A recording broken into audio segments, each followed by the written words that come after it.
Everybody, this is Tate Dooley with Backyard Farming Supply and Backyard Farming Academy. In today's webinar, we are going to continue the homesteading series. And today we're diving a little bit deeper on week 4, which is all about system planning. And you're probably asking yourself, what in the heck is a system in a homestead? Well, stick around and you're going to find out. But before we dive in, I kind of want to talk about a couple things that we've got going on here at Backyard Farming Supply and Backyard Farming Academy that I'm really excited about. The first is the Seeds of Abundance giveaway. This is an amazing opportunity for you to get a super sweet seed starting rack without having to buy anything. Free to enter into the drawing. However, if you do purchase some gear, you're going to get some more entries. And we don't have to be a rocket scientist to say the more entries you get, the more chances you have at winning. So what are some of the things that are going to be included in this seed starting rack in the Seeds of Abundance giveaway? Well, the first thing is obviously you're going to be getting the seed starting bundle of actual seeds themselves. And we partnered up with our friends over at Victory to bring you this seed bundle and allow you guys to have some fun exploring and growing some new varieties of some of those dwarf tomatoes that we keep talking about. I know one of my favorite that I have fallen in love with already this year is the King Kodiak dwarf tomato. It is looking great, as well as the pink Levasia. Have you guys grown any dwarf tomatoes? Please let us know in the comments down below. And if you had, which strain did you like the best? So far, I love them all. Continuing, we also give you 8 clone domes. So these clone domes are enough to be able to have 4 domes per level on 2 levels of the 3-level rack that you're going to get in the Seeds of Abundance giveaway. The next thing that you are getting are your iHort Q plugs. These plugs are awesome. They were great in 72 count insert and tray systems, and they're just an awesome plug, super consistent in the material texture and overall density. Now, this is one of the most important things when it comes to sprouting seeds in the beginning of the year is soil structure consistency. The iHort Q plug does an absolutely amazing job of that. We've also got some of the key to life nutrients included in this bundle. We're going to go a little bit further into all of these things as well as these specific nutrients next week on our next webinar. But you also get, with the Seed Starting Abundance, you also get a 1-hour garden design and consultation. This is by yours truly, so that you can know that you've got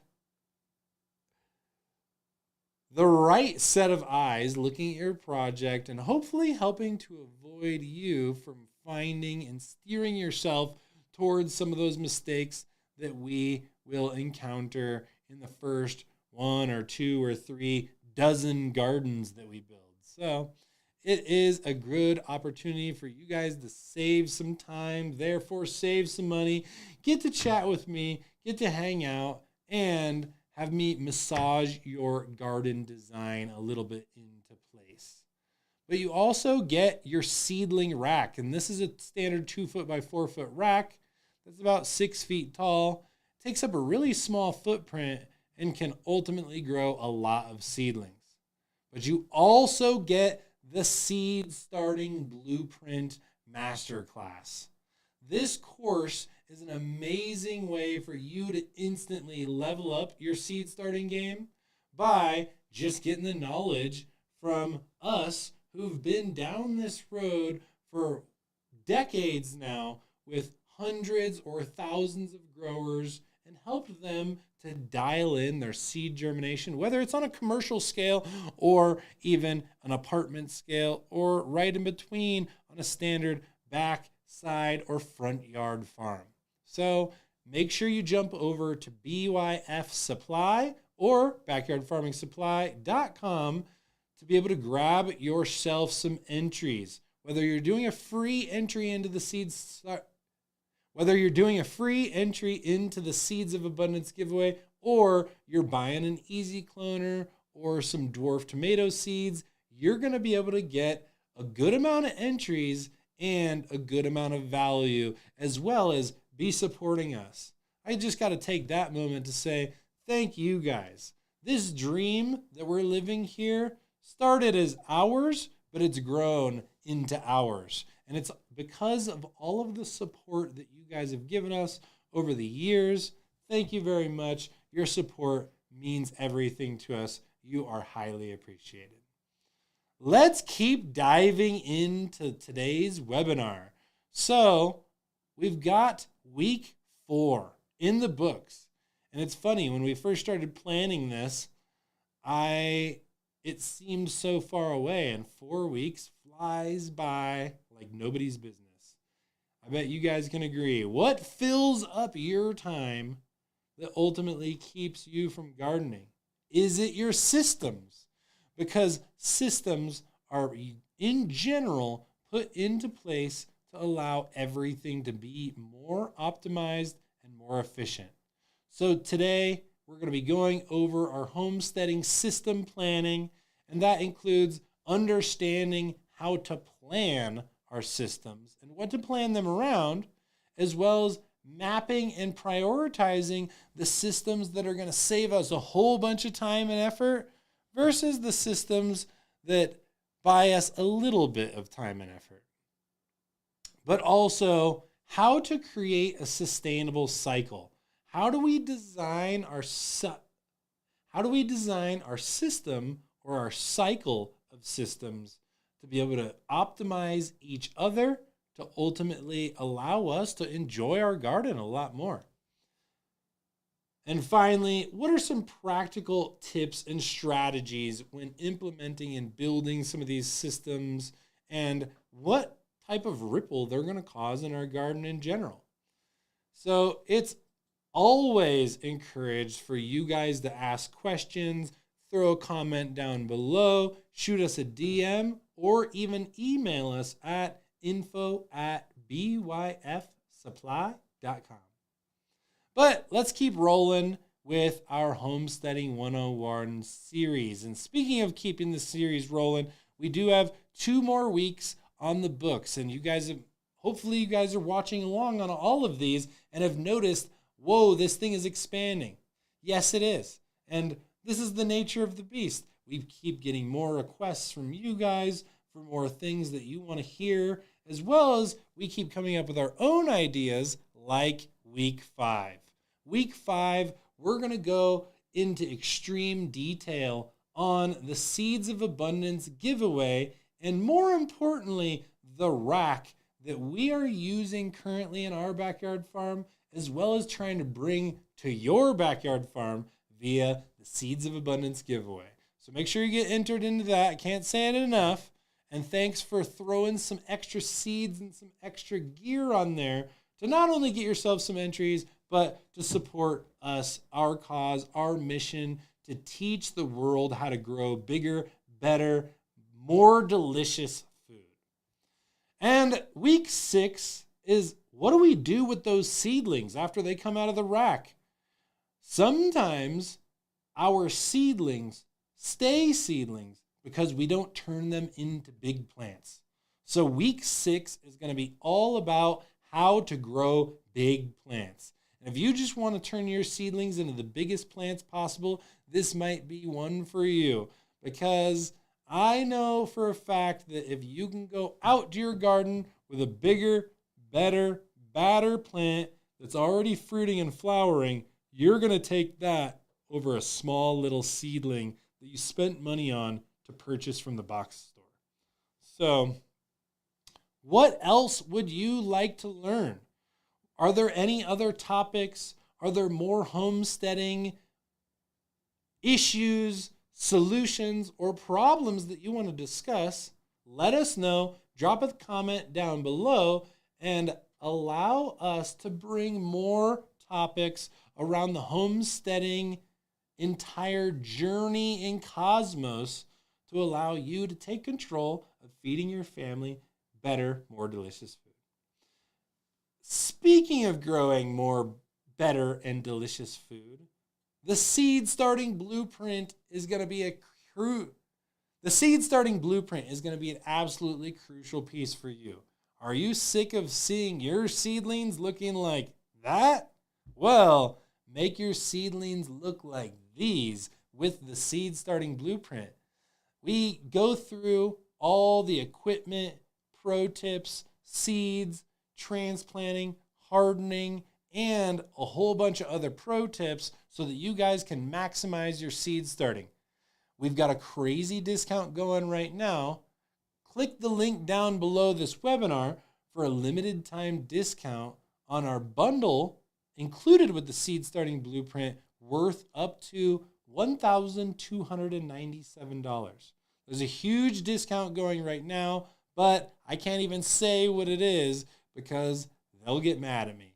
So I got to make sure that you guys click the link down below to see the deal for yourself. And the seed starting blueprint is key to go with the seedling rack, and all of this goes into the systems that you're building for your garden in general. So let's dive into some of the systems that you guys are going to be planning this year. And first off, what is a system and why are we bringing it in? Well, again, it's there to increase efficiency, to add self-sufficiency, to conserve and manage our resources, as well as to add a holistic approach as well as a tech approach to homesteading. So let's dive in to Homesteading 101, System Planning. So, some key systems that can be as comprehensive as you want to make them are first off, water, waste, animal, energy, and food systems. But specifically our water management system is probably one of the first ones that popped up in your head when you're thinking, all right, homesteading, how do we talk about systems? Well, water management. Is there a system to collect your water based upon, gutters and rain barrels? Or is there a system to bring in your water from even a tap to put it on a float valve and add pumps and aeration so that all your fertilizer tanks are full every time you need them? What about even that? What about our fertilizer tanks? How are we mixing them? How are we keeping our fertilizers mixed up? How are we taking those fertilizer tanks and plumbing them into our irrigation system? And what type of control are we putting them on? All of these things are key things to consider when we look at just this one system, which is water management. There's so many variables, and if you guys are ever overwhelmed, throw us a DM, throw a comment down below. We're in your corner. We want to help you to be successful. Now, another one is waste management. Waste management is another huge piece, and a lot of times it's completely forgotten about until you have a 3-foot or 4-foot tall pile of yard waste or corn stalks or dead tomato plants with trellis netting wrapped all around them, or a whole bunch of other things that ultimately you start to think, why didn't I think about my waste management a while ago? Food preservation is the same thing, as well as energy systems and animal care. But let's dive more into these individually as we continue. So like I said, water management is one of the first systems that you're really going to want to consider. Where is your utility? Where, if you're doing rainwater, where is that collection point going to be? What's going to be the most surface area of roof that doesn't have any weird contaminations on shingles or on nails and screws, or even underneath solar panels that might be passing through things like squirrel nests or animal nests? It's definitely things you got to think about when you're collecting your rainwater. Sometimes these things even get to the point that it's like, I don't know if it's even worth collecting this rainwater because You don't want to have to worry about contamination or re-sterilizing the water. Or maybe you live in an area that just doesn't get enough water in general to worry about saving. It's sad, but for some people, this is the truth. Here in Colorado, some years we get no rain at all. Some years, like last year, we got rain every single day. Last year would have been an awesome year to conserve and store my rainwater, but I have solar panels. And we found toward the end of the summer a couple squirrels that had unfortunately passed away underneath our solar panels. It was gnarly when we discovered that, and we had to do some work to get them out. But imagine if we had been collecting all of that water and then using it on our plants. Who knows what could happen? That's never fun. All of these things are just things to think about on only water collection, let alone water usage and water distribution, as well as gauging how much water is too much or too little for our garden. So all of these things go back into the entire water management system. And when you really look at this one system, it's comprised of multiple systems, multiple pieces of equipment, and even multiple measurement techniques. So make sure you're planning your water management and water usage right, because you're ultimately going to have a whole lot of question marks. What are some benefits for you, and how are you going to get it done? Let's keep diving into some of these other systems, though. Now, once again, guys, all of these things, if you want more detail, click the link down below and grab the seed starting blueprint, because we go into a lot of these in a lot more detail and even micro focus it around just the topic of seed starting. This is going to allow us to continue to bring more courses, webinars, videos, and content to you guys in general, so that you can keep your green thumb as vigorous as possible and be ready for anything Mother Nature throws at you. So the next one is waste management. And this allows us to reuse, reduce, and recycle. I think that if there's anything that we can all agree upon, those three things are pretty important. Whether we think, no matter the type of opinion that we have for the climate or climate change, I think everybody can unite around respecting our environment, reducing, reusing, and recycling whenever possible. Now, this is always more of a problem if, number one, you have a very tomato-heavy garden, or number two, you have a garden that is doing a lot of succession planting and harvesting, because then you're going to ultimately be going through a lot more plant trimmings.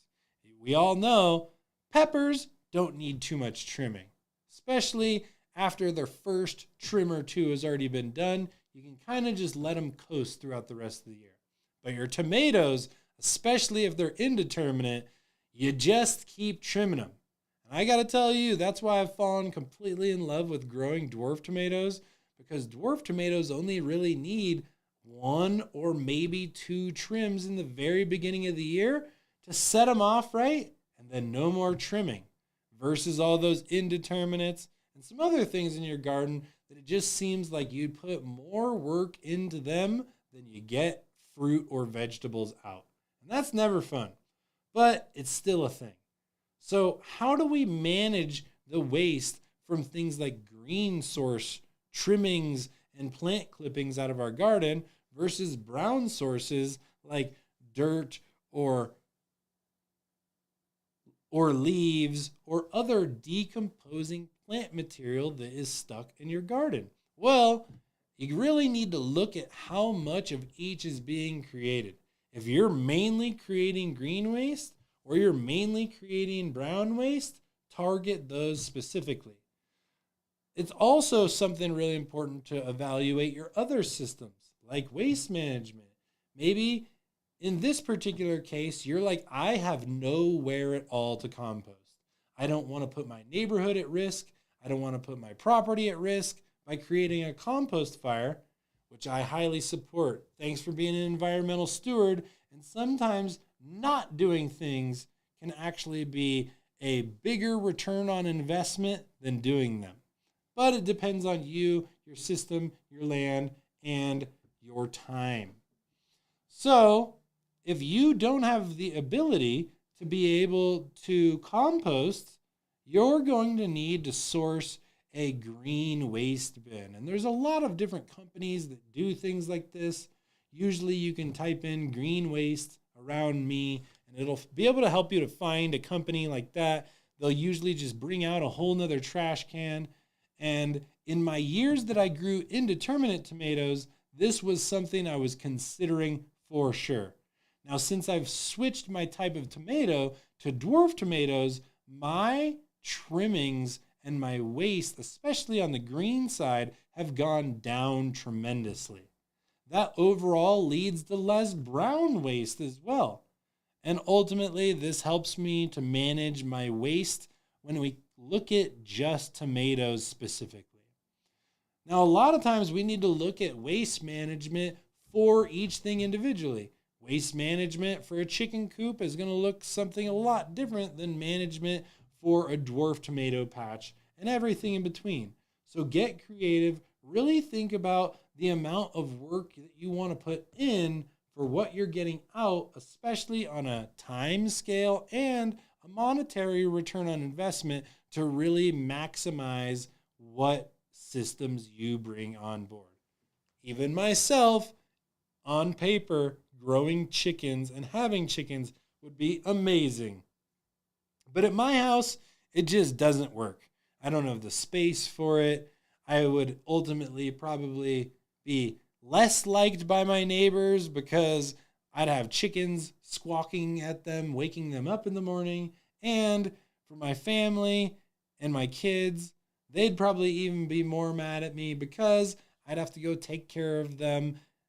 I'd have to go take care of the chickens in the winter and change out the water and change out the bedding instead of spending family time. So for me, it just doesn't make sense. But maybe for you, it makes all the sense in the world. Maybe you've got a pond.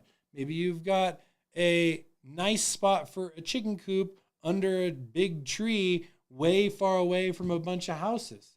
If I had that, I would definitely have chickens. But chickens are going to require a different type of waste management than a dwarf tomato garden. All these systems and every type of plant need to be looked at in detail and forethought about what inputs am I going to use into the system to be able to sustain it for how long and what outputs will come out of the system, like waste. But don't let me tell you, this ain't rocket science. You got your own brain. Get to planning and creating that homestead. Hit us up if you've got any questions, and let's keep going.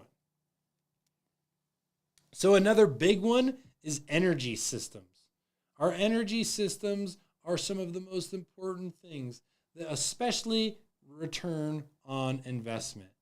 Now, one con to adding a seed starting room is now you've got more pumps, you've got LED lighting, and you might even have heating and air conditioning.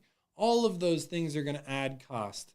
Now, usually for a standard seed starting rack, like we're giving away with the Seeds of Abundance seed starting rack, that really doesn't add much temperature. It really doesn't take up much energy. And because of the size of square footage, it can be pretty much squeezed in anywhere. Versus if you're going all the way into a vegetative rack and high wattage LED lighting, and you want to take plants to full maturity and harvesting, like let's say in the middle of the winter, now you're going to be adding more energy. And energy is one of the most costly things right now, especially with everything that's going on. Drop that before we get on it. But energy systems can also be optimized. Now, there's a lot of different details in some of these energy systems and how direct of return on investment they make for you, like solar, for example. Are you just trying to put solar in for your garden so that your pumps and your LED lights and anything else that you're using in your homestead are off grid? That's one thing. Are you trying to take your entire house and homestead and take it off grid? That's a completely other. Batteries are the most expensive thing when it comes to a solar panel system. And click the link down below for some batteries that we really recommend to be attached onto your solar panel system. And we've also got some good recommendations for some generators, some solar panels, and some other stuff. Because we know a lot of people in the homesteading category want to be 100% off grid.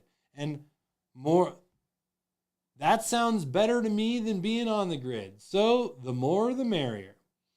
But there's definitely some learning and some stumbling points to be able to get there on this journey. So, what are some benefits and how do you see them helping you at your homestead? Post in the comments down below and let us know some more ways that you've created sustainability with your energy systems at your house. Now, another one that we really need to look at in any homestead is food preservation. Food preservation is extremely important because if you're not ready to harvest, cook, and store or preserve all that food that you grew, you're going to start wasting some of your food. And there's nothing that's a bigger bummer than putting in all this work, seeing these delicious and gorgeous plants grow out, to right at the very end, 20% of it rots away because you don't have your vac sealer or your freeze dryer set up. You don't have your cooking station or your barbecues rolling, and you don't have a freezer to store all that extra food. Now, we've got something really exciting coming. We are about to be dropping our harvesting and food preservation course. This is the next course that we're going to be dropping with the Backyard Farming Academy, and I know that it's going to guide you guys at the end of the year just as well as the Seed Starting Blueprint guided you at the beginning of the year. But we'll get there. So, all of these different things are absolutely huge. This last year was my best year ever when it comes to food usage. I didn't have the craziest yield of the backyard farm history because we had a lot of rain. We had a lot of overcast days, which ultimately took the yield down a notch or two, especially in the tomato department. But I actually ended up putting more food in my freezer and on the dinner table because I was able to utilize all of this food. I had less than 1% food waste from the garden this last year, and that was a great feeling. That was the most successful I've ever been with utilizing as much food as I possibly could that I grew in the backyard farm. There's so many different ways that we can be able to preserve our food, whether it's freeze drying or canning or freezing in a vac seal bag, or even going all the way to cooking and freezing full-blown meals. I am a huge fan of having fresh garden food that I at least know what's in it, what's on it, and where it came from, and I definitely have control of the price of it if it comes straight out of my freezer after being prepped and frozen the year before. Here we are, it's March the 7th, and I'm still eating food from last gardening season. And at that, it barely looks like I dented my freezer because we went to town. We were cooking for probably 2 months. This food preservation topic can be massive. How many dishes do you want to make? What type of dishes? What type of spices? What type of meat? What type of preservation? All these things need to be thought out on the front end to be able to create the best plan for your system of food preservation. Are you going to have a harvesting and washing sink outside so that your entire kitchen doesn't explode with produce? Little things like this and extra systems can ultimately lighten the burden on your kitchen and your refrigerator drastically. What other systems do we have that we can dive into today? Well, animal care is definitely another one. And just as your garden needs care, so do your animals. Raising livestock requires space, time, energy, commitment, and equipment. Some things are humane and some things aren't. Like putting chickens in the side of my house where it gets negative 20 pretty often throughout the year. Probably not the best place during the winter to have some chickens. Even though they're meant for that, I think I could leave it to somebody who's got a better chicken setup. Also, when we look at even animals, how do how do we look at things like dogs and cats, whether they're our own or our neighbors, to make sure that they're safe? Now, obviously, we want to keep as many crows and birds out of our garden, eating up all of our stuff and those pesky squirrels, but sometimes it means doing things that might put neighbor animals at risk. So we have to find a common ground of how to control neighbors' animals as well as animals on our own backyard farm or homestead to benefit the rest of the farm. And how do we use those animal care systems to create further inputs? Maybe the chicken manure can be used in the garden beds the next year after the proper amount of composting. Maybe the garbage disposal or the waste management system is a pig. There's a lot of ways we can use animals to help us in our backyard farm or homestead. Let's keep diving into more systems and some systems in general, which we could probably go on for hours, are just general technology and automation. This could look like a drip system, a fertigation system, a filtration system for our drip system, solar panels, and even a lot more advanced technologies. And some of these things are worth their weight in gold. And a lot of times people think, isn't that a little bit too mainstream, a little bit too big ag for my farm? You decide. First, it's up to your wallet. Second, it's up to your watch. Do you want to spend more of your time off your watch doing those things in your garden? Or do you want to spend more money out of your wallet buying you back time on your watch to be able to hang out with the family? Don't ever stop exploring, because you name it, you think of it, it probably exists in time culture, in horticulture, but not a time machine.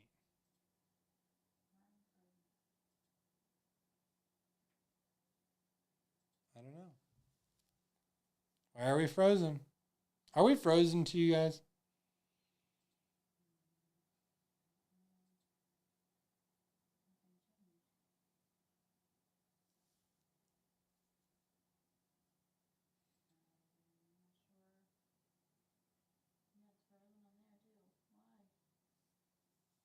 Is your computer frozen in general?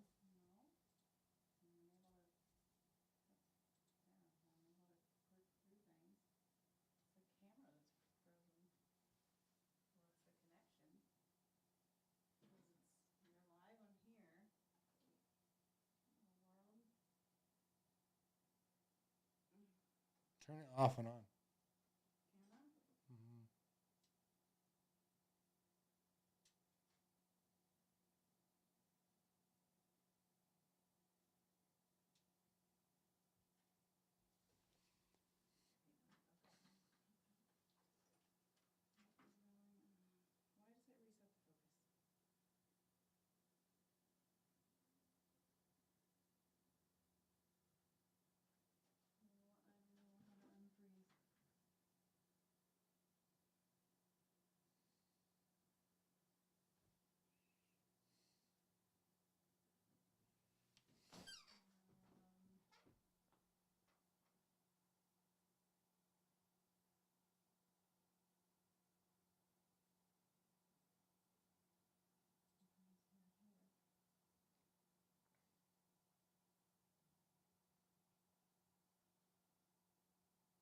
On the camera, click the little eyeball.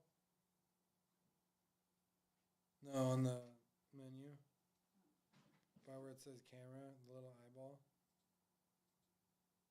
internet. Interesting.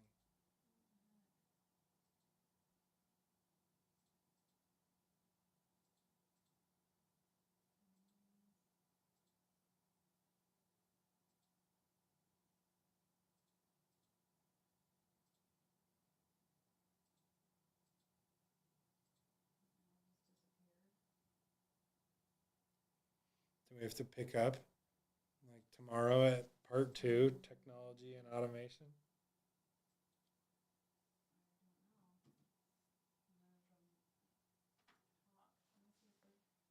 Hello, hello. Yeah, the mic is working, so maybe we go through just the slides. No, I'd rather just turn it off and redo from here on out. You're still live, so just make sure. Hey guys, I don't know what happened. We had some hardcore technology glitches. We're going to end this now and we'll post part 2 Tomorrow. tomorrow.